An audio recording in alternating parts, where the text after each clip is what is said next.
시작하겠습니다. 오늘 마가복음 18번째 시간으로 여러분들이 너무나 유명한 오병이어의 기적 사건, 신앙생활 하신 분들은 설교를 한 10편 이상씩 한번 들어보셨을 거예요. 오병이어의 기적 사건을 통해서 오늘 우리는 마가복음 안에서 그동안 들었던 오병이어의 기적 사건이 단순히 예수께서 펼치신 기적의 이야기가 아니라 오늘 마가가 이 오병이어의 기적 사건을 통해서 우리에게 어떤 아름다운 복음의 메시지를 주고 있고 또 우리가 무엇을 깨달아 알기 원하는지를 마가복음 안에서 깊이 한번 깨달아 아는 시간이 됐으면 좋겠습니다. 성경 본문을 제가 봉독해 올리겠습니다. 마가복음 6장 30절부터 제가 읽겠습니다. 신약 63페이지입니다. 사도들이 예수께 모여 자기들이 행한 것과 가르친 것을 낱낱이 고하니 이르시되 너희는 따로 한적한 곳에 가서 잠깐 쉬어라 하시니 이는 오고 가는 사람이 많아 음식 먹을 겨를도 없음이라. 이에 배를 타고 따로 한적한 곳에 갈새 그들이 가는 것을 보고 많은 사람들이 그들인 줄 안지라. 모든 고을로부터 도보로 그곳에 달려와 그들보다 먼저 갔더라. 예수께서 나오사 큰 무리를 보시고 목자 없는 양 같음으로 인하여 불쌍히 여기사 이에 여러 가지로 가르치시더라. 때가 저물어 가매 제자들이 예수께서 나와 여짜오되 이곳은 빈들이요 날도 저물어 가니 무리를 보내어 두루 촌과 마을로 가서 무엇을 사 먹게 하옵소서. 대답하여 이르시되 너희가 먹을 것을 주라 하시니 여짜오되 우리가 가서 200데나리온의 떡을 사다 먹이리이까. 이르시되 너희에게 떡 몇 개가 있는지 가서 보라 하시니 알아보고 이르되 떡 5개와 물고기 2마리가 있더이다 하거늘 제자들에게 명하사 그 모든 사람으로 떼를 지어 푸른 잔디 위에 앉게 하시니 때로 100명씩 또는 50명씩 앉은지라. 예수께서 떡 5개와 물고기 2마리를 가지시고 하늘을 우러러 축사하시고 떡을 떼어 제자들에게 주어 사람들에게 나누어 주게 하시고 또 물고기 2마리도 모든 사람에게 나누심에 다 배불리 먹고 남은 떡 조각과 물고기를 12바구니에 차게 거두었으며 떡을 먹은 남자는 5,000명이었더라. 아멘. 자, 오늘의 본문의 말씀은 이게 사복음서에 공통으로 나오는 유일한 기적 사건입니다.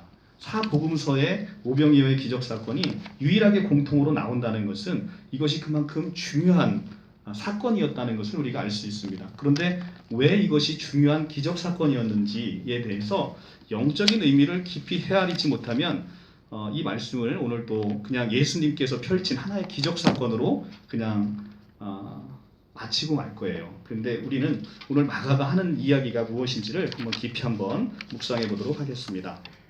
자, 6장 30절은 바로 전 시간에 예수께서 2명씩 짝지워서 제자들을 파송했지 않습니까? 파송시켰고 이제 제자들에게 축기를 시킨 다음에 하나님의 나라를 전파하도록 시켰습니다. 그래서 제자들이 대대적인 성공을 하고 돌아왔어요. 그 사이에 지금 세례 요한의 죽음이 간주곡처럼 들렸다라고 지난 시간에 말씀을 드렸습니다.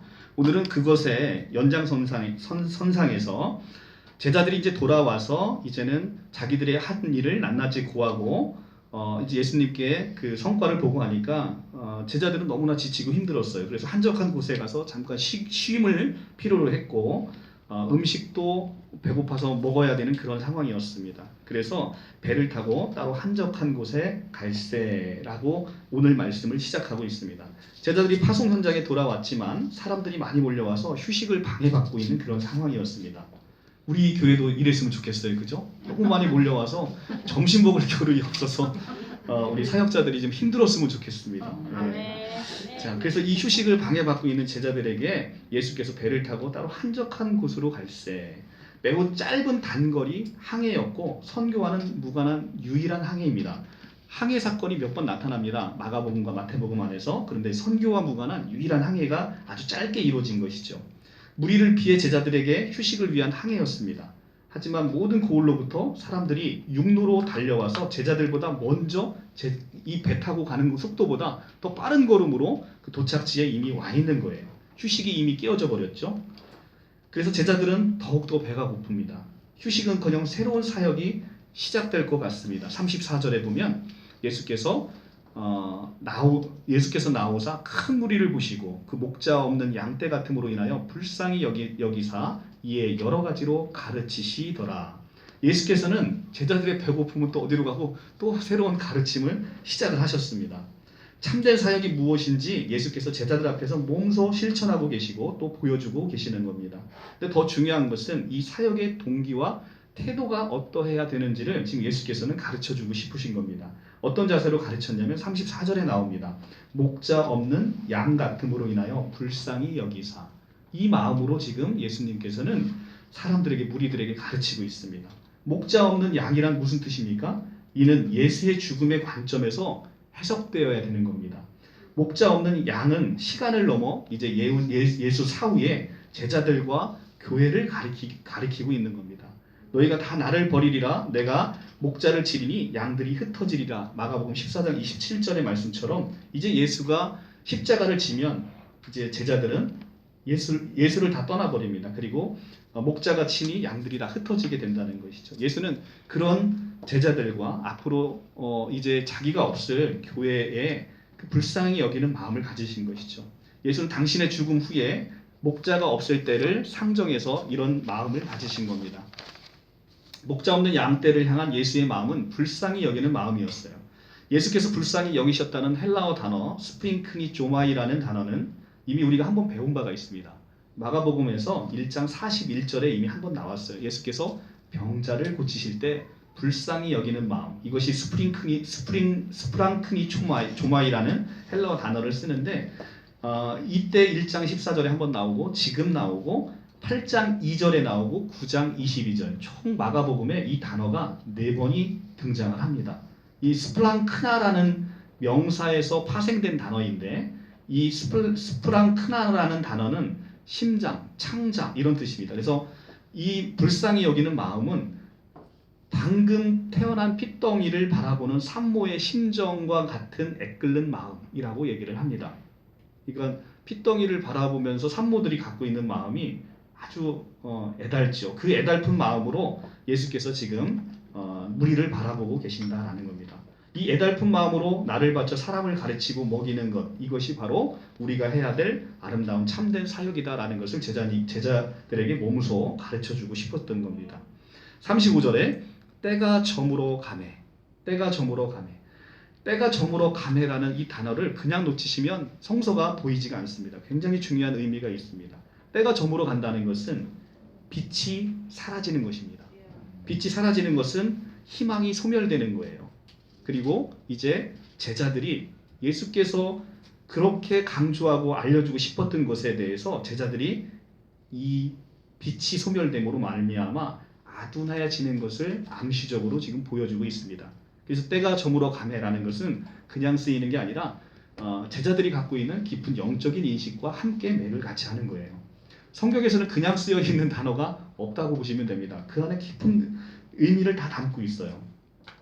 하늘로서 내려와서 세상을 덮는 저 어둠을 막을 자는 하늘 아래 아무도 없습니다. 사람들의 눈도 점점 빛을 잃고 있었습니다. 뭔가 불길한 예감이 들지요. 이 어둠에서 이 사람들을 구할 자가 과연 있을까라는 생각이 듭니다. 이어서 예수께서는 제자들과 수상한 대화를 계속 이어가고 있습니다.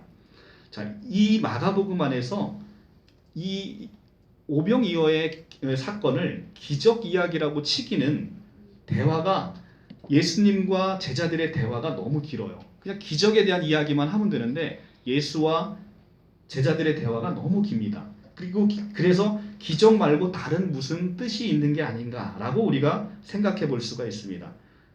대화를 한번 요약해 볼게요. 제자들이 이렇게 얘기를 합니다. 우리가 무리를 보내어 먹을 것을 사게 하옵소서라고 제자들이 먼저 예수님께 제안을 합니다. 예수님 뭐라고 얘기합니까? 너희가 그들에게 먹을 걸 주라 이렇게 얘기를 하십니다. 그랬더니 제자들이 우리가 가서 200데나리온의 빵을 사다 먹이리까? 라고 어떻게 보면 약간 조소 섞인 목소리로 예수님께 반문을 합니다. 두 차례 발언을 통해서 제자들은 빵을 사서 먹는데 집착을 합니다. 비용은 200데나리온 상당이 들어간다는 거예요. 그들에게 관건은 우리가 직접 사서 먹게 하느냐 아니면 자기들이 사가지고 그들을 먹이느냐 하는 점이었어요. 그런데 예수의 의중은 뭐였습니까? 너희가 그들에게 먹을 것을 주라 하면서 무리가 스스로 빵을 먹는 게 아니라 제자들이 그들로 하여금 먹게 하는 것이라는 겁니다. 예수의 관심은 먹음에 있는 게 아니라 먹임에 있다는 겁니다. 먹음과 먹임이 어떤 차이가 있는지는 아시겠죠? 먹음에 있는 게 아니라 예수의 관심은 먹임에 있다는 겁니다. 그들은 목대 없는 양떼와 같아 그들이 스스로 먹을 수 없다는 거예요. 너희가 먹여야 한다는 것입니다. 대화는 제자들의 제안에서 시작됐는데 이후 줄곧 예수께서 이를 주도하심을 우리가 볼 수 있습니다. 예수는 제자들이 37절 후단에 보시면 질문에 대답하지 않으시고 다시 물으며 명령하십니다. 너희에게 빵이 몇 개 있는지 가서 보라 라고 얘기를 하십니다. 38절 빵 5개와 물고기 2마리가 있더이다 라고 얘기하니까 이제는 묻는 이와 답하는 이가 바뀌어 버렸습니다. 사건의 주도자가 제자들로부터 예수에게로 급격하게 바뀐 것이죠. 제자들이 아니라 예수가 저 큰 무리를 어둠과 배고픔에서 구할 것이라는 것입니다.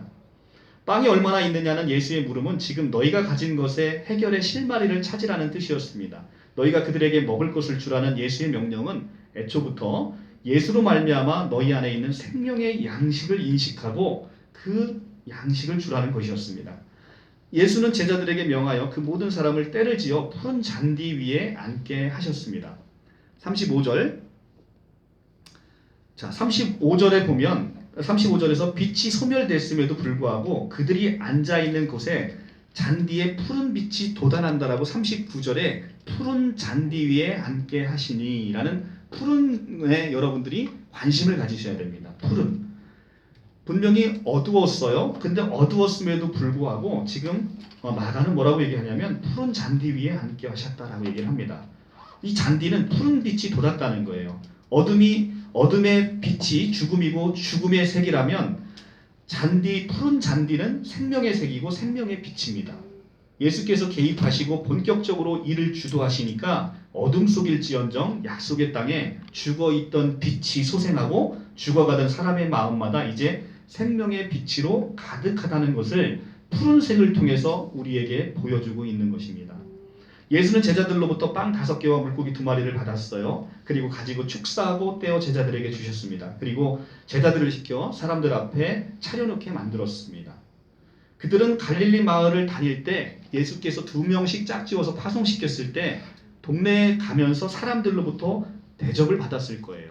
그렇죠? 왜냐하면 아무것도 가지고 가지 못하게 했기 때문에 그들은 분명 사람들로부터 영접을 받았을 겁니다. 근데 그들이 영접한 그 사람들이 이제 먹을 것을 그들 앞에 차려놓게 만드신 거죠. 이게 제자들이 그들 앞에서 빵을 차려놓게 만드신 이유입니다. 그 결과 모든 인파가 다 배불리 먹고도 많이 남았습니다. 그 수가 무려 성인 남자만 5,000명이라는 숫자에 이르렀죠. 목자 없이 유리하던 양떼는 마침내 참 목자를 만났고 하나님의 나라의 새 백성이 된 것입니다. 여호와는 나의 목자시니 내가 부족함이 없으리로다. 그가 나를 푸른 풀밭에 누이시며 라는 시편 13장 1절에서 2절의 말씀이 오늘 이 마가복음 안에서 성취되고 있는 것이죠. 이것은 실로 기적입니다. 진정 그들에게 생명의 빵을 주며 그들을 어둠에서 구하기 위해 복음의 밝은 빛을 비추신 이는 다름 아닌 예수 자신이셨습니다. 이런 오병이어의 기적 사건의 의미는 무엇일까? 이것이 왜 사복음서에 유일하게 기록되어 있는 공통된 기적 사건 중에 유일한 사건일까? 우리는 굉장히 심오한 영적인 의미를 살펴봐야 된다는 것이죠. 그동안 예수는 우리가 마가복음 안에서 배웠습니다. 그동안 예수는 기적을 행하셨죠. 근데 그동안 은밀하게 그 다음에 사적인 기적을 행하셔서 앉은 자를 중풍병자를 고치시고 앉은 뱅이를 일으키시고 귀머거리를 고치시고 손 마른 자를 고치시는 이런 기적을 행하셨던 예수를 우리가 봐왔습니다. 그런데 이제는 예수께서 이제 오병이어의 기적 사건을 통해서 대규모의 기적을, 그것도 공적인 기적을 행하셨습니다. 그동안의 예수의 기적과는 너무나 다른 판이한 사건이죠. 이 사건의 배경이 지금 세례 요한의 죽음과 관련이 있다는 거예요. 세례 요한의 죽음 이후에 예수의 사역은 공적으로 바뀌어버렸다는 거예요. 대규모로 바뀌어버렸다는, 이것은 마태복음과 마가복음에 공통돼서 세례 요한의 죽음 이후에 이 기적이 행하게 됩니다.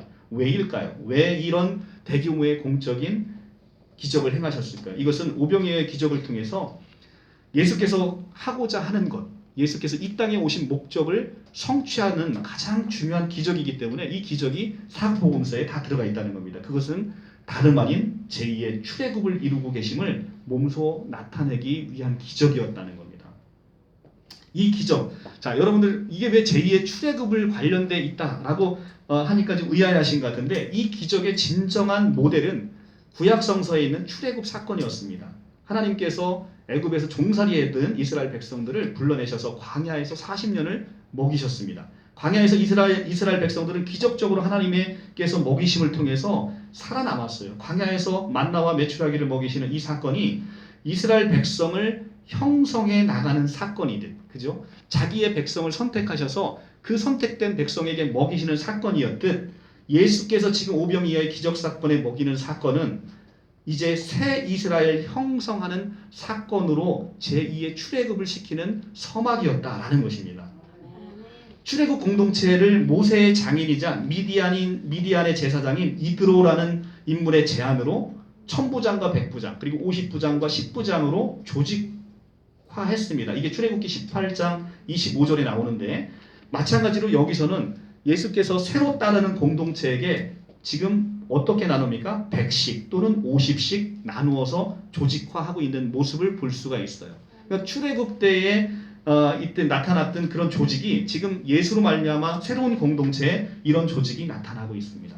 더 중요한 것은 사복음서에 나타나는 것 중에 요한복음에 의하면 이 기적의 배경이 뭐라고 설명하냐면 6월절이라고 분명히 밝히고 있습니다. 요한복음 6장 4절의 말씀. 그러니까 이 기적의 때가 6월절이라는 것은 예수의 죽음으로 6월절에 그 엄청난 사건이 다시 재현되고 있음을 알려주는 것이라는 거예요. 6월절의 엄청난 사건이 뭡니까? 바로 이스라엘 백성들이 애굽에서 출애굽하는 그 사건이었잖아요. 그 출애굽하는 사건이 6월절에 예수로 말미암아 다시 재현되고 있다는 것을 지금 강하게 보여주고 계시는 겁니다. 예수님이 6월절에 광야를 연상시키는 빈들에서, 자 여기서 빈들이라는 단어를 우리가 주목해야 되는데 35절에 보면 이곳은 빈들이요 라고 나오잖아요. 이 에레모스라는 헬라어 단어입니다. 에레모스라는 단어인데 이것은 광야를 뜻하는 단어입니다. 광야. 그러니까 일부러 광야를 뜻하는 단어를 이 빈들이라는 단어로 씀으로 말미암아 지금 이 기적 사건, 오병이어의 기적 사건을 통해서 출애굽 사건을 지금 소환하고 있는 거예요. 그 기억을 소환시키고 있는 겁니다. 하나님께서 40년간 광야에서 이스라엘 백성을 날마다 만나를 먹이셨는데, 지금 예수님이 세상에 오셔서 그 하나님이 하신 대규모의 자기 백성을 먹이는 일을 재현하고 있다는 것입니다. 그러한 오병이어의 기적 사건을 통해 노예 백성 이스라엘을 출애굽시킨 하나님이 이제는 예수님을 세상에 보내셔서 죄와 사망으로 포로된 자들을 출애굽시키고 있다는 거예요. 예수께서 진정 하나님께서 원하시는 출애굽이라는 것은 우리가 육신에 잡혀있는 애굽에서의 출애굽이 아니라 이것의 영적인 의미인 죄와 사망으로부터 출애굽, 사탄으로부터의 출애굽, 이 출애굽이 진정한 출애굽이다라는 것입니다. 그래서 이 제2의 출애굽을 지금 오병이의 기적 사건을 통해서 우리에게 보여주고 계시는 거예요. 출애굽을 통해서 하나님이 왕으로 자기 백성을 다스리셨듯이 오병이의 기적 사건을 통해서 예수께서 이제 자기 백성들을 죄로부터 출애굽하기 위해 왕으로 이 땅에 돌아오셨다는 거예요. 그래서 아들 패퇴시키시고 새 창조의 역사를 지금 그들 가운데서 강력하게 임하고 있다라는 표지로 보여주신 기적 사건이 바로 오병이어의 기적 사건이다라는 것입니다. 빈들에 운집한 저 불쌍한 인생들을 향한 연민, 이 대탈출, 그리고 새로운 공동체의 형성, 이것은 무엇을 의미하고 또 어떻게 가능할 것인가? 이 모든 것은 바로 예수의 죽음으로 말미암아 풀린다는 겁니다.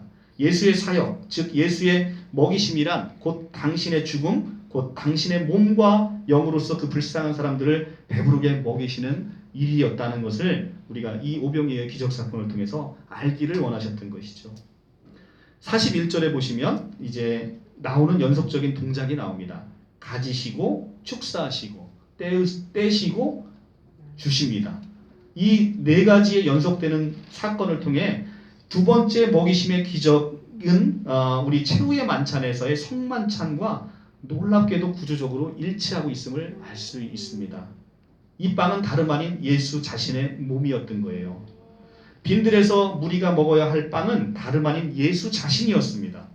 예수는 한 세상을 이 모든 이들을 위해 자기를 밥으로 대속물로 살고 있었습니다.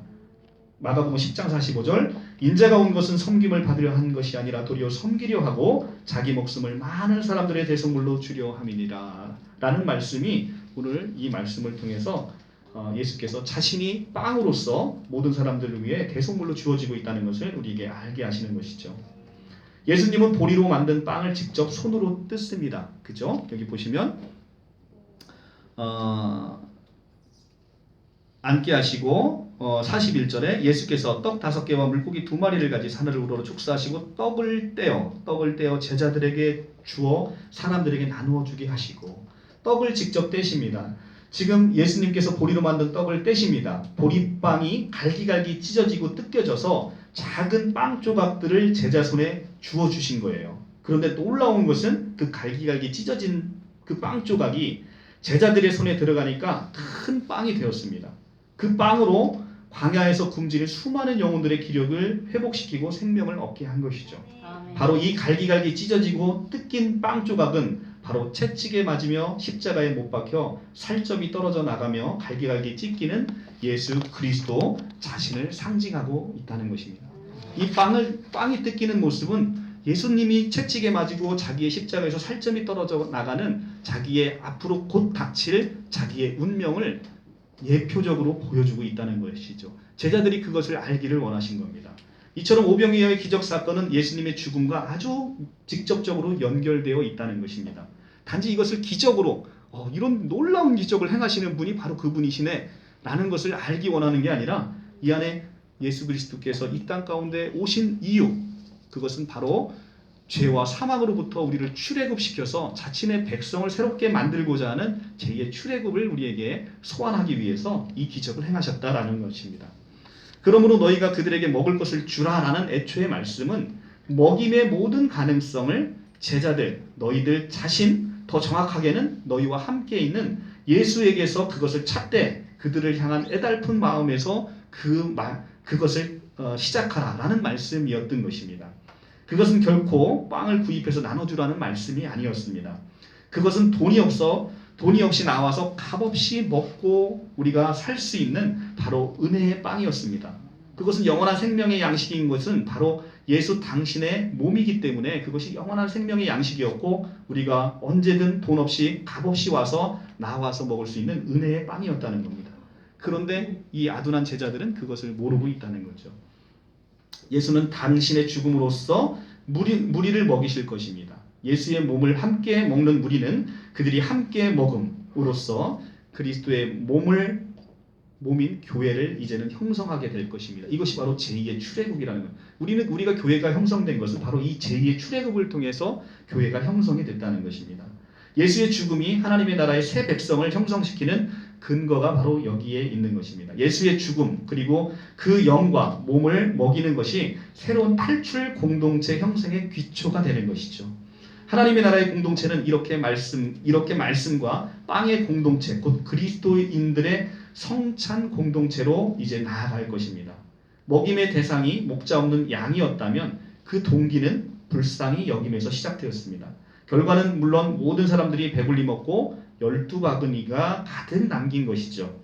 남은 빵 쪼가리가 12바구니였다라고 말할 때 숫자 12은 바로 이스라엘의 12지파를 상징하고 이 12지파의 전체를 먹이시는 분이 유대적 특성으로서의 상징성을 지금 강하게 반영하고 있는 것이죠. 그러니까 남은 바구니가 12바구니였다라는 것은 이스라엘 12지파를 생각하게 하셔서 이 출애굽 때 제2의 출애굽 때 있는 이 먹이시는 지금 이 먹임을 당하는 사람들은 이제는 하나님께서 예수께서 선택하신 새로운 공동체로서 이제 하나님의 자녀가 됐고 그들의 자녀로 이제는 예전에 이스라엘의 12지파가 있듯 이제는 새로운 공동체로서 이제는 12지파를 결성하고 조직하고 형성시키겠다라는 하나님의 강한 의지가 지금 이 기적 사건을 통해서 12바구니를 통해서 우리가 확인할 수 있는 것입니다. 자, 그래서 12지파 전체를 먹이시고 그 먹이심의 과정은 푸른 잔디 위에 앉게 하시면서 그 일을 벌어지고 있다는 거죠. 푸른 잔디라는 것은 이 기적의 본래 상황이었던 원래의 상황은 35절에 가면 원래 이게 푸른 초장이라고 얘기하고 있지 않고 35절에 뭐라고 얘기하고 있냐면 이곳은 빈드리오라고 얘기를 합니다. 빈드리오. 아까 얘기했지만 에레모스라는 단어를 씁니다. 광야라는 단어를 써요. 근데 이 빈들이 지금 예수께서 이들을 앉히시는데 어디에 앉히십니까? 푸른 잔디에 앉히십니다. 생명 없는 빈들이 예수로 말미암아 생명 가득한 푸른 초장이 되어버린 겁니다.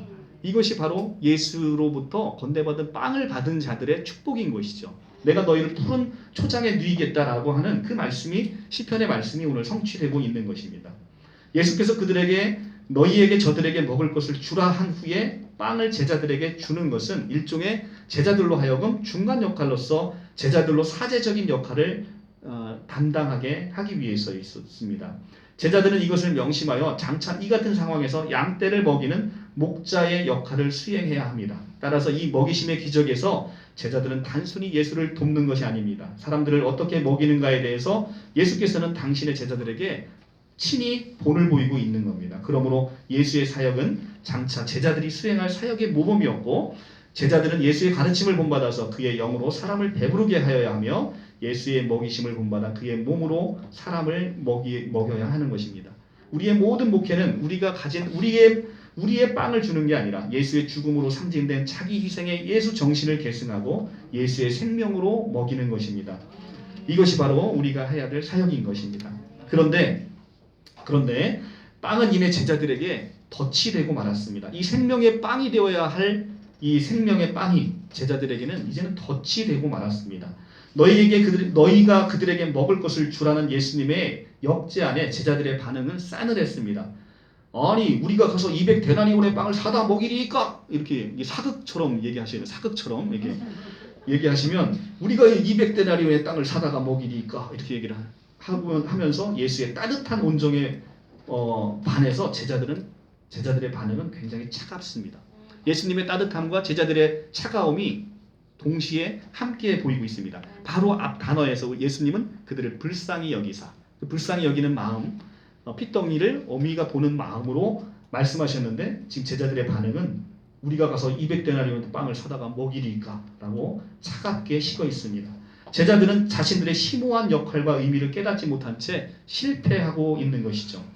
제자들은 지금껏 예수의 그 많은 기적을 가장 가까운 위치에서 몸소 체험했던 사람들입니다. 얼마 전에는 그들 스스로가 직접 예수의 명을 받아서 둘씩 짝지어서 직접 귀신을 쫓아내고 병자를 고치는 일들이 있었습니다. 6장 7절에서 13절의 말씀, 그죠? 13절.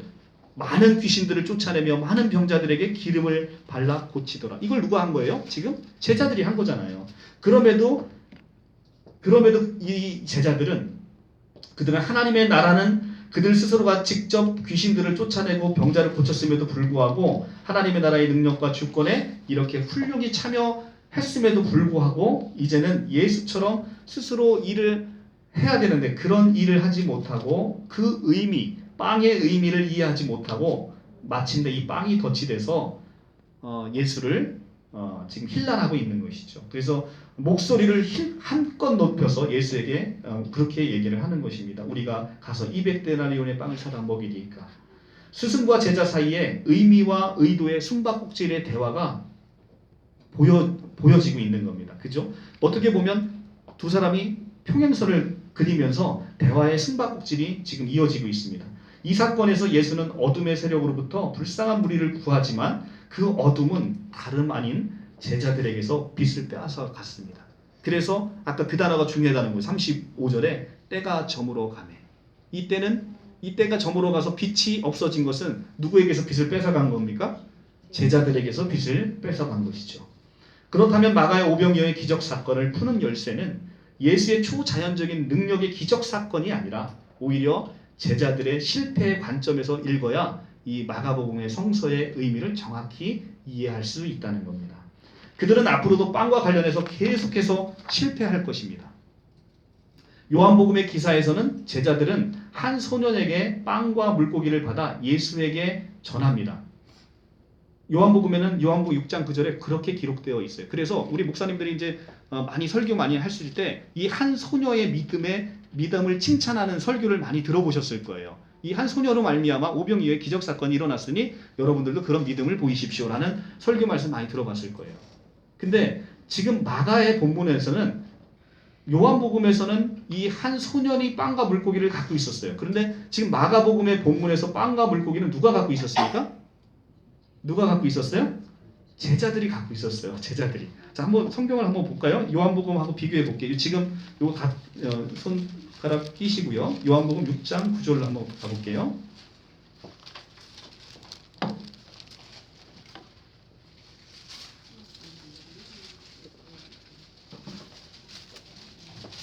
신약성경 151조 6장 9절에 여기 한 아이가 있어 보리떡 5개와 물고기 2마리를 가지고 있나이다. 누가 갖고 있습니까? 여기서는 한 아이가 가지고 있어요. 자, 그런데 마가복음으로 다시 건너와 보시면 38절에 이르시되 너희에게 떡 몇 개가 있는지 가서 보라 하니 알아보고 이르되 떡 5개와 물고기 2마리가 있더이다. 자, 너희에게 떡 몇 개가 있는지 알아보라고 했는데 몇 개가 있대요? 떡 5개와 물고기 2마리가 있답니다. 떡을 갖고 있는 주체가 누굽니까? 제자들이었어요. 그래서 마가복음에서는 빵을 누가 갖고 있는지를 굉장히 예민하게 다루고 있습니다. 굉장히 중요하게 다루고 있어요. 자, 분명히 제자들은 빵을 가지고 있었습니다. 그런데 바로 뒷장 넘겨보시면 8장 16절에 8장 16절에 14절부터 제자들이 떡 가져오기를 이즘에 배에 떡 1개밖에 그들에게 없더라. 예수께서 경고하여 이르시되 삼가 바리새인의 누룩과 헤롯의 누룩을 주의하라 하시니 16절 제자들이 서로 수군거리기를 이는 우리에게 떡이 없음이로다 하거늘. 자, 지금 제자들은 뭐라고 얘기합니까? 우리에게 떡이 없다. 우리에게 빵이 없다는 거예요. 분명 제자들은 빵을 갖고 있는데 빵이 없다라고 자조 섞인 목소리로 이렇게 되뇌이고 있다는 거죠. 이게 바로 마가복음에서 계속해서 나타내는 빵과 관련되어 있는 생명의 빵의 인식이 지금 제자들에게 이 빛이 저물어 가는 것과 마찬가지로 영적인 인식이 제자들에서 멀어져 있다는 것을 마가복음에서 계속 나타내주고 있다는 것입니다. 자, 8장 14절에 지난 시간에 했습니다. 떡 가져오기를 잊음에 배에는 떡 1개밖에 없다. 떡 가져오기를 잊었으면 떡이 있어야 돼요? 없어야 돼요? 예? 없어야 되죠. 떡을 갖고 오기를 잊었으면 정상적이면 없어야 되잖아요. 그런데 배에 떡 1개밖에 없대요. 이 떡이 누굽니까? 그렇죠. 바로 예수 그리스도. 바로 산떡이신 예수 그리스도가 떡임을 지금 얘기하고 있는 거예요. 그런데 그걸 알아보지 못한 제자들이 16절에 우리에게 떡이 없음이로다 라고 얘기하는 거예요. 예수님이 떡으로 계시는데 떡이 있는지를 모르는 거예요. 예, 떡이 있는지를 모르시는 거예요. 자, 이것이 되게 아이러니한 것이죠. 근데 이것은 우리의 실존적인 모습과 너무나 닮아 있어요. 예수께서 우리에게 모든 것을 풍성한 열매로, 오늘 오전 시간에서도 여러분이 설교 시간에 가장 많이 들은 단어를 꼽아보시라면 다 이루신 그리스도예요. 그죠? 다 이루신 그리스도라는 단어에는 예수께서 모든 풍성함으로 이미 우리에게 선물로 주셨다는 겁니다. 아멘. 근데 그것을 다 가지고 누리고 있어요. 근데 우리가 마치 마가복음의 제자들과 같은 것이죠.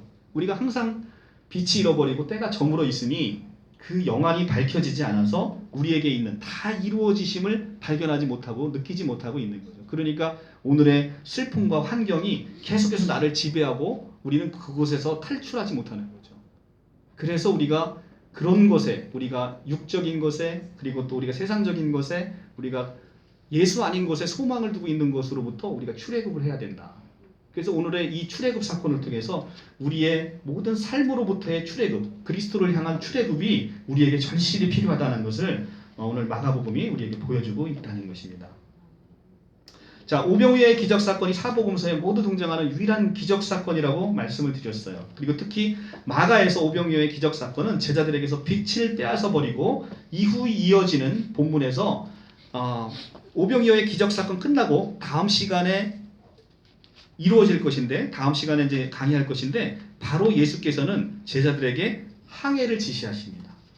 그죠? 항해를 지시하셔서 45절에 예수께서 이제 오병이어의 기적 사건을 끝나고 즉시 제자들에게 건너편 벳세다로 가라고 지시를 하십니다. 건너편 벳세다로 가라고 지시를 하십니다. 그리고 예수 본인은 이 항해에 동참하지 않으십니다. 첫 번째 항해 때는 예수님은 동참하셨어요. 그런데 동참하지 않으세요, 지금은. 그리고 나서 그 사이에 이 바다에는 어떤 일이 있었습니까? 첫 번째 항해 이후에 우리가 거라사 광인 때 배우셨죠? 거라사 광인 때 돼지들이 귀신 2,000마리가 돼지에게 들어가서 돼지가 바다로 지금 몰살돼 있는 첫 번째 항해보다 더 무서운 바다가 지금 있는데 예수님은 그곳을 지금 가라고 하시면서 가라고 재촉하시면서 정작 자신은 안 가셨어요. 그러니까 제자들이 얼마나 무서웠겠어요. 그런 항해를 지금 시킨다는 거죠. 그런 항해를 시키니까 그 항해에서 지금 제자들은 영적인 눈이 어두워 있는 제자들은 48절에 예수께서 이 바람을 거스르시고 바다 위로 걸어오시는 예수님을 보고 유령이라고 소리 지르는 것이죠. 유령이다라고 소리를 지르니 49절에 제자들이 그 바다 위에 걸어오심을 보고 유령이라고 소리를 지르는 거죠. 하나님의 아들을 유령이라고 지금 소리를 지르고 있습니다. 예수께서 친히 안심하라, 내니 두려워하지 말라. I am.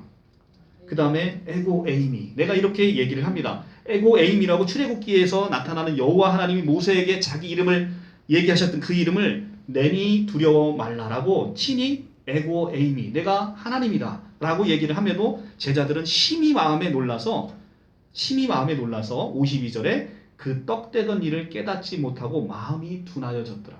이 오병이어의 기적 사건은 제자들에게 성공한 사건이에요? 실패한 사건이에요? 실패한 사건입니다. 처절하게 52절에 나오잖아요. 그 떡되던 일을 깨닫지 못하고 도리어 그 마음이 둔하여졌습니다. 그러니까 45절에 벳세다로 가라고 했는데 53절에 어디로 갔습니까? 벳세다로 안 가고 건너가 게네사렛 땅으로 이르러 버렸어요. 자, 이방 땅으로 벳세다로 보냈는데 다시 유대 땅인 게네사렛 땅으로 돌아왔다는 거예요. 가라고 한 곳에 엉뚱한 곳으로 가버리고 만 거예요. 왜냐하면 떡 되시던 일에 마음이 둔하여 어두워 있기 때문에 예수의 의도를 파악하지 못하는 것이 이 성서를 통해서 고스란히 농축돼서 나타나는 것입니다. 이렇게 엉뚱하게 떡 되시던 일을 깨닫지 못한 제자들이 마음이 둔하여져서 오병이어의 기적 사건은 마가복음 안에서는 제자들에게 대해서는 큰 실패로 끝나고 말았다는 것입니다.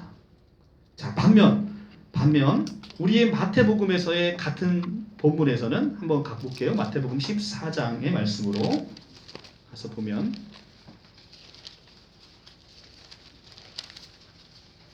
마태복음의 14장의 말씀으로 가면 14장 13절부터 오병이어의 기적 사건이 나옵니다. 24쪽. 그리고 그 바로 앞전에는 마가복음과 똑같이 무슨 사건이 나옵니까? 세례 요한이 죽는 사건이 나옵니다.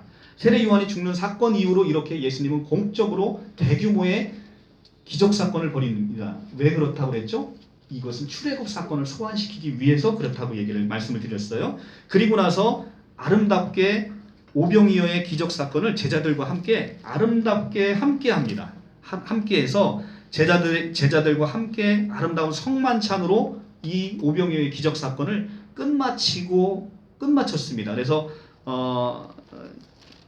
보시면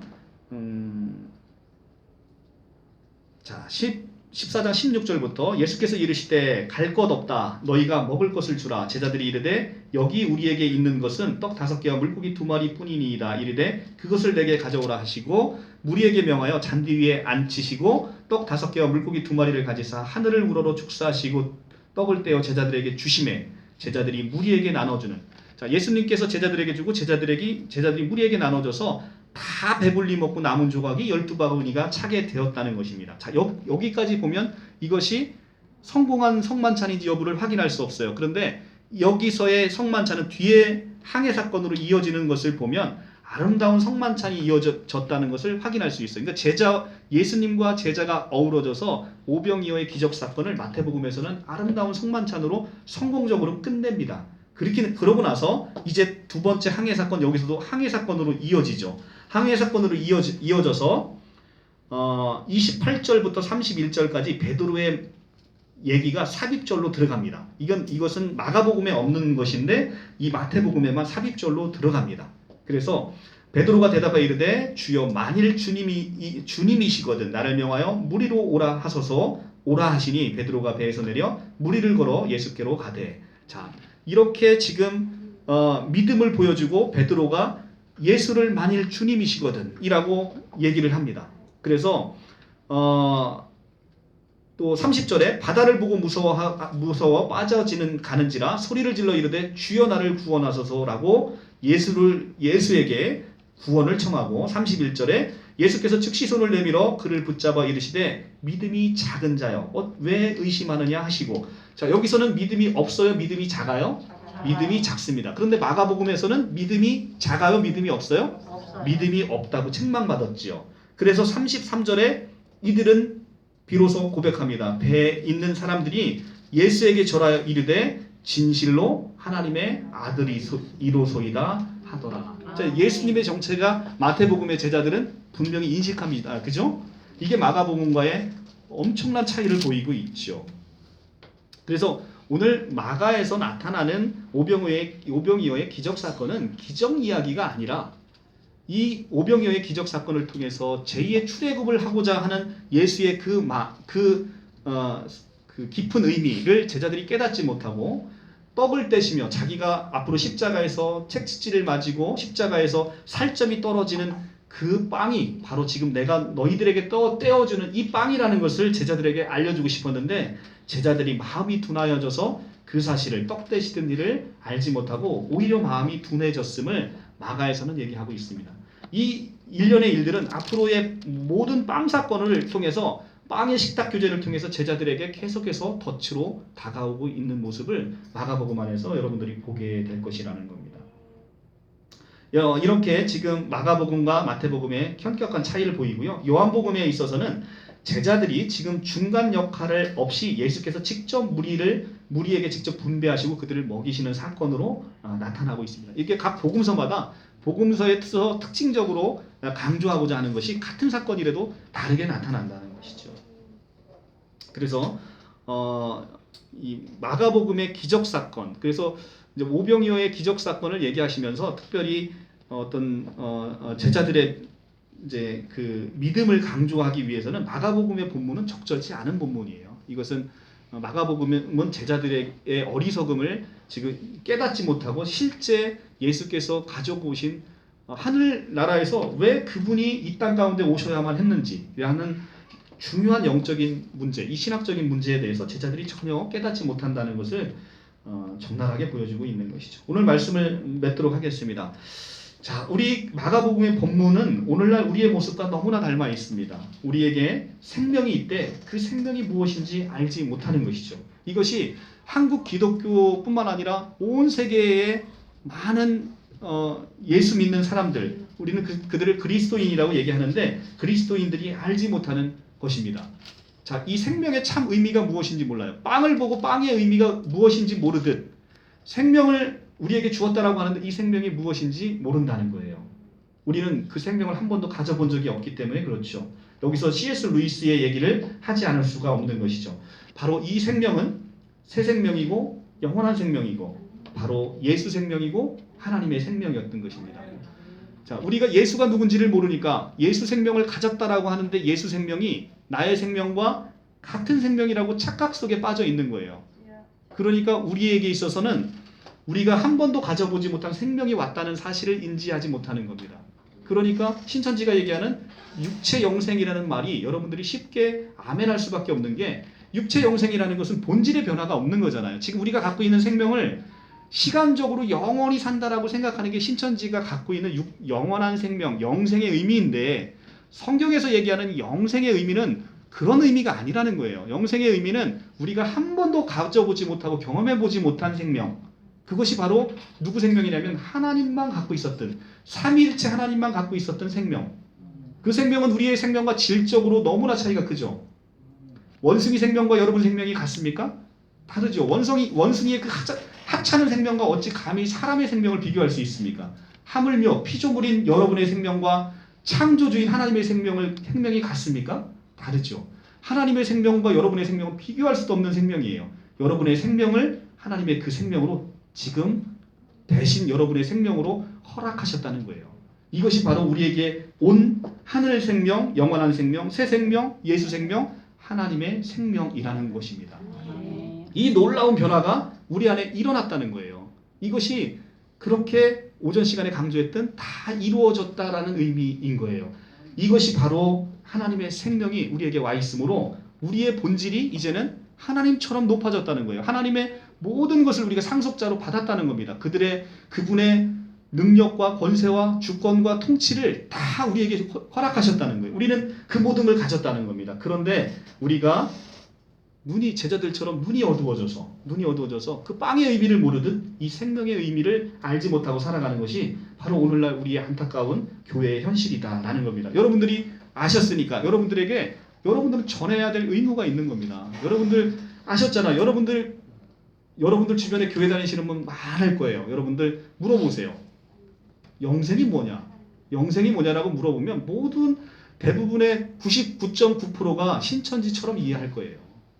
얼마나 불쌍한 거예요. 우리가 갖고 있어도 하나님의 생명을 내가 갖고 있는데 그 하나님의 생명이 무엇인지를 모르니까 그냥 내 생명과 동일한 생명으로 생각해 버리니까 우리에게 생명의 힘이 없는 거예요. 우리에게는 그 능력의 생명, 그 권능의 생명이 우리에게 이미 와 있다는 겁니다. 그래서 우리에게는 언제나 그 아름다운 생명이 있을 뿐 아니라 그 생명을 나누어줄 수 있는 생명의 빵으로 계시는 예수 그리스도가 있다는 거죠.